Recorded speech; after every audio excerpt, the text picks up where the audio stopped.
dis rien. Parce que dit cette chanson, Jade? Non, parlons un peu de cette chanson 2 minutes avant que tu rentres dans ta chronique. Que dit cette chanson? La vérité. Ah. C'est du Beyoncé.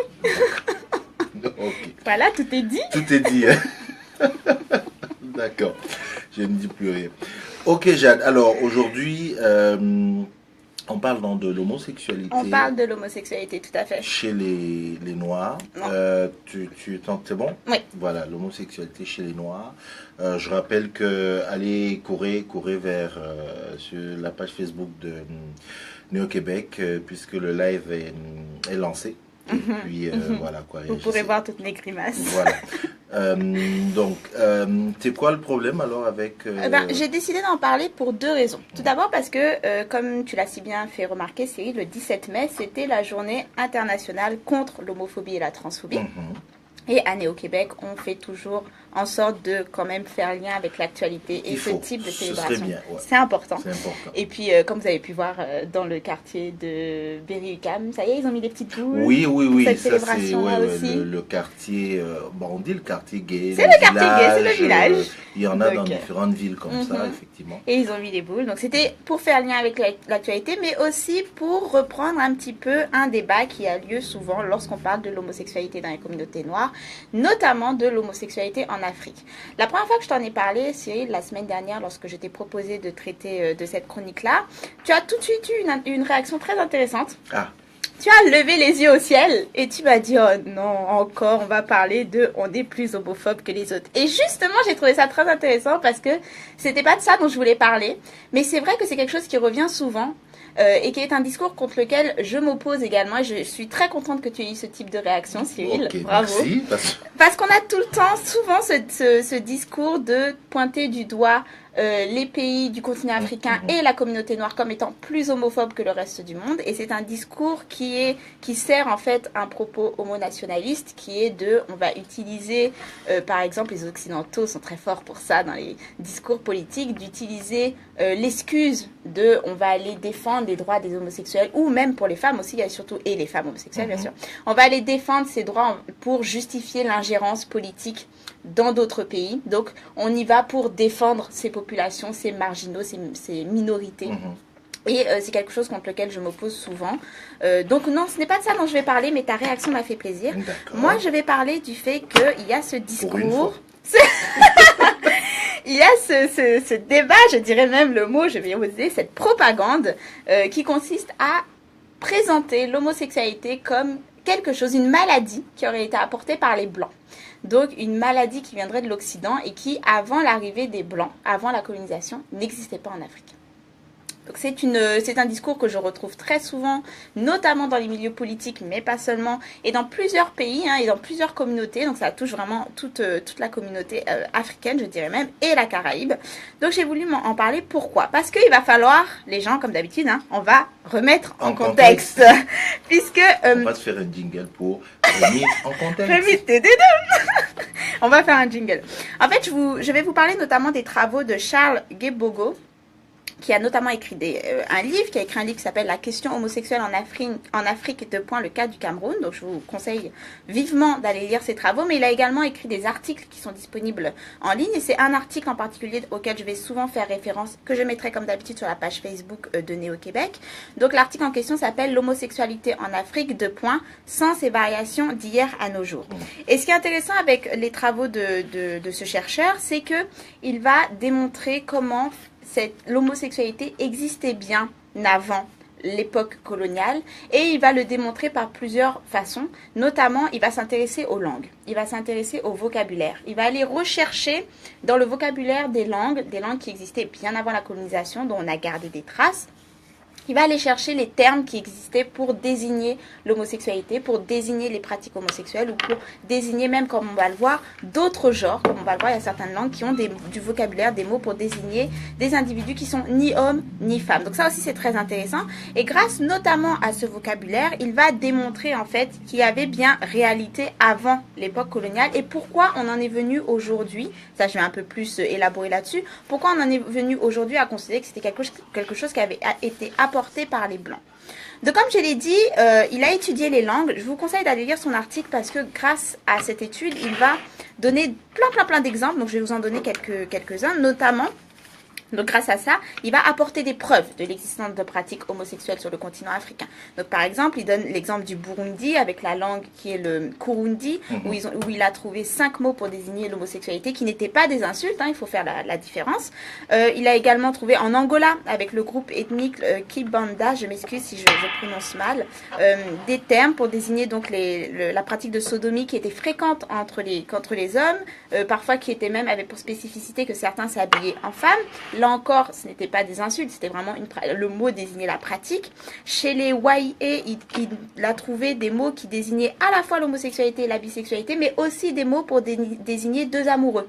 Donc il y avait un mot pour désigner un amoureux, une amoureuse, un mot pour désigner deux amoureuses, un mot pour désigner deux amoureux. Donc on voit bien que... C'est toujours l'auteur... Oui, Charles Guebogo, voilà, qui va retracer tous ces exemples de vocabulaire.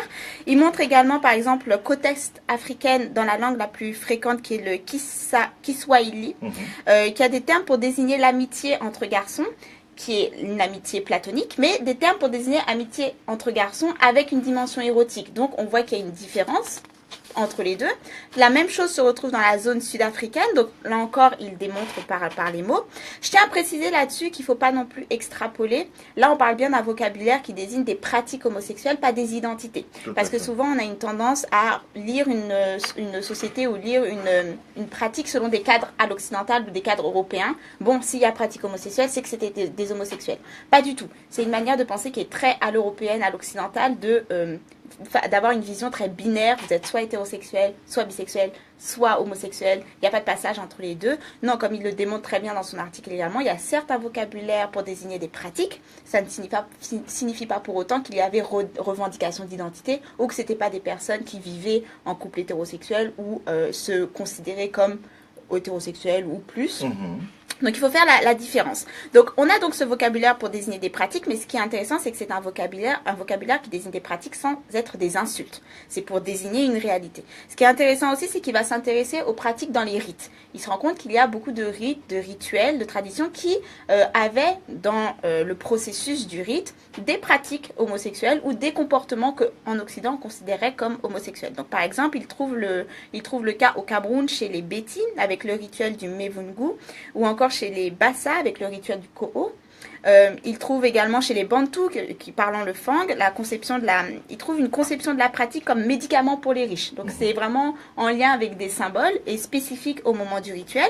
Il trouve également des pratiques qui étaient considérées comme le passage de l'adolescence vers l'âge adulte, entre garçons, entre femmes également.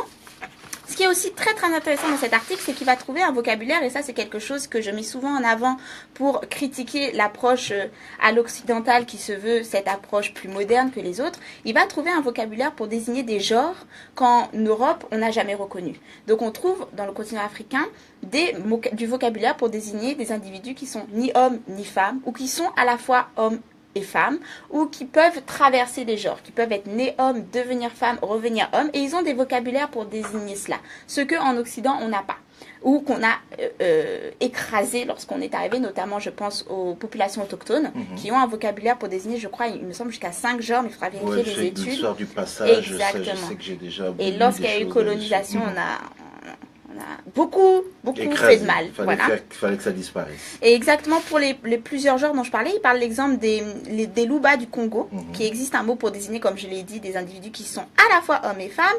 Au Sénégal, il trouve pareil dans le Wolof pour désigner des individus entre hommes ou femmes, mais également qui ne sont ni hommes ni femmes. Il le trouve aussi dans le sud de la Zambie. Donc c'est vraiment pour vous donner des exemples, mais il y en a plein dans son article. C'est vraiment très bien documenté. Tout comme il donne des exemples de passages à travers les genres. Ce qui est intéressant, ce que j'ai trouvé très intéressant, c'était que par exemple, il trouvait chez les femmes, les Yoruba au Nigeria, mais également les femmes Zoulou, chez les femmes Nouer en Éthiopie, les Nandi au Kenya, etc. Il trouve cette pratique de veuves qui vont épouser des jeunes filles ou des jeunes femmes pour avoir des descendants. Donc si jamais leurs époux sont morts sans leur laisser d'enfants, ces veuves épousaient des jeunes femmes dont la descendance devenait leur descendant. Et c'est elles qui choisissaient les maris de ces jeunes filles. Donc ça c'est intéressant et on le retrouve dans plusieurs pays et plusieurs communautés. Donc maintenant qu'on a vu qu'il y a réalité pratique avant la période coloniale, pourquoi on en est venu aujourd'hui à considérer que l'homosexualité a été apportée par les Blancs? Pourquoi on en est venu à avoir des lois, des condamnations contre l'homosexualité? Tout simplement parce qu'il faut comprendre que la colonisation a détruit, pour pouvoir mieux, maîtriser les sociétés colonisées, la colonisation a détruit énormément de structures et introduit des tabous et des interdits là où il n'y en avait pas auparavant. Donc par exemple, notamment, dans les pratiques sexuelles, dans la conception des genres, dans la conception des rôles que devaient avoir les femmes, les hommes ou les individus qui étaient ni hommes ni femmes, il va y avoir introduction de cadres européens violents, souvent avec notamment l'utilisation de la religion, notamment la religion catholique. Donc il va y avoir introduction de tabous et condamnation de l'homosexualité comme considérée comme pervers, comme des mœurs dépravées. Donc il y a vraiment une destruction systématique des structures instituées au sein de ces sociétés pour pouvoir mieux les contrôler. C'est quelque chose la colonisation, il faut bien comprendre que c'est un système très violent qui a touché absolument tous les domaines de la vie quotidienne. Et on peut le retrouver également, c'est aussi important dans les travaux, par exemple, la distribution des pouvoirs entre hommes et femmes a été détruite au moment de la colonisation. On retrouve énormément de sociétés où les femmes avaient certains pouvoirs bien établis, une certaine autonomie, voire plus de pouvoir que les hommes de leur tribu, de leur société. Et ces femmes se sont vues dénier, refuser tout pouvoir lorsque la colonisation est arrivée. Je pense notamment au cas des femmes Igbo qui se sont soulevées contre les pouvoirs britanniques qui ont imposé un système où elles se voyaient dénier de tout pouvoir alors qu'auparavant elles avaient énormément de pouvoir au sein de leur société. Donc je mettrai aussi l'article référent pour ça. Donc il faut bien comprendre que la colonisation c'est vraiment un système très violent qui a détruit en fait ces cadres. Et lorsqu'on est arrivé en période coloniale puis pré-coloniale, il y a eu tout ce discours de condamnation de l'homosexualité, notamment par les élites qui allaient à l'école religieuse bourgeoise coloniale afin de monter en fait dans les sociétés, qui donc recevaient ce type d'éducation, l'éducation qui condamnait l'homosexualité et qui condamnait notamment de nombreuses pratiques et traditions qui avaient instituées chez eux et qui donc par les hautes sphères de la société vont petit à petit introduire ce discours de péché contre l'homosexualité et on va de plus en plus nier les rites et les traditions qu'on pouvait avoir avant la colonisation. Okay. Donc non seulement on va les nier, mais on va faire en sorte de les effacer. Ça aussi c'est quelque chose qui est systématique lors de la colonisation, c'est qu'on efface l'histoire, on détruit ou on empêche d'avoir la passation de la tradition orale. Donc une fois qu'on a détruit toutes ces preuves et interdit ces rituels, s'installe un discours qui se veut plus proche du cadre européen, donc de condamnation de l'homosexualité. Donc aujourd'hui, fast forward, on arrive à des sociétés qui ont donc été introduites par ces cadres et ces tabous qui n'étaient pas présents auparavant, qui donc ce sont des sociétés qui ont été violemment reconfigurées et qui aujourd'hui continuent d'avoir ce discours, non, alors que maintenant nous sommes en décalage avec l'Occident, c'est-à-dire qu'on a un Occident qui se considère comme beaucoup plus avancé sur les droits des populations LGBTQ et qui donc utilise ce prétexte pour aller faire ingérence dans ces populations, c'est-à-dire nous on va aller vous apprendre à être plus respectueux envers vos marginalités, oubliant leur propre responsabilité dans l'histoire, oubliant le fait que de base c'est eux qui ont importé un discours extrêmement violent et détruit des pratiques et des considérations et introduit des tabous où il n'y avait pas auparavant. Donc c'est pour ça que je conclus cette chronique en appelant à avoir une recherche beaucoup plus active de nos rites, de nos histoires et de nos traditions avant la période coloniale. Parce que ça nous permet de mettre en avant tout l'impact qu'a eu la colonisation sur nos considérations et nos modes de vie et de quelque part détruire minutieusement le discours qui a été fait. Ça permet également d'avoir de nouveau conscience de nos histoires. On a besoin de se réapproprier nos histoires. On a besoin de ce type de travaux comme Charles Kebogo qui prend le temps de montrer que là où il y a discours, en réalité, il y avait réalité. Là où on nie une réalité, lui il montre non. Si on va chercher vraiment dans les traditions et dans nos vocabulaires, on se rend compte qu'on était déjà beaucoup plus avancé qu'eux sur la question. Ils ont fait en sorte quelque part, on revienne en arrière là où nous on avait déjà accepté, voire on les considérait. Il y a certaines sociétés où ils démontrent qu'on les considérait comme des prêtres, comme des personnes particulièrement importantes, voire magiques au sein de nos sociétés. Il y avait respect pour ces personnes-ci. Donc j'appelle à avoir ce type de considération pour nos histoires et surtout à arrêter ce type de propagande que c'est quelque chose qui a été apporté par les Blancs parce que finalement c'est faire le jeu de l'homonationalisme, c'est être instrumentalisé par le discours à l'occidental et c'est montrer d'une complète ignorance envers notre propre histoire et c'est probablement le plus triste. Merci beaucoup Jade.